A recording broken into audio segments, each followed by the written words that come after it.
Hello மக்கள்ஸ், ரொம்ப நாள் கழிச்சு நம்ம சேனலில் வீடியோ அப்லோட் பண்ணியிருக்கேன்.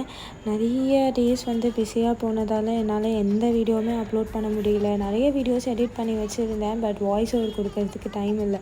சரி, ரொம்ப நாள் கழித்து போடுறோமே, எதுக்கு நம்ம ஒரு ஸ்வீட்டோடு போடக்கூடாதுன்னு சொல்லி தான் ஒரு ப்ரௌனி ரெசிபி கேப்சர் பண்ணியிருந்தேன்.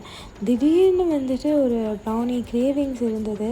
சரி, ஓகே, ப்ரௌனி சாப்பிட்லாம் அப்படின்னு ஆன்லைனில் ஆர்டர் பண்ணலான்னு பார்த்தா அவ்வளோ ரேட்டுக்கு விற்கிறாங்க. ஒரு பீஸே 100, 150 அப்படின்னு இருக்குது. ஸோ இட் இஸ் பெட்டர் நம்ம வீட்டிலையே பண்ணலாம் அப்படின்னு சொல்லிட்டு வீட்டிலையே ப்ரிப்பேர் பண்ண ஸ்டார்ட் பண்ணிட்டேன். ஆல்ரெடி நிறைய வாட்டி ட்ரை பண்ணியிருக்கேன், கொஞ்சம் நிறைய சொதப்பிலாம் கூட இருக்குது. பட் இப்போது நான் பண்ணியிருக்கிற ரெசிபி பக்காவாக இருக்கும். நான் மெஷர்மெண்ட்ஸ் எல்லாமே உங்களுக்கு டெஸ்கிரிப்ஷனில் கொடுக்குறேன். Do try it out. உங்களுக்கு இதுக்கான ஒரு லாங் வீடியோ வேணும் அப்படின்னு சொன்னால் கமெண்ட் பண்ணுங்கள். ஒரு லாங் வீடியோவாக எடுத்து அப்லோட் பண்ணிடலாம்.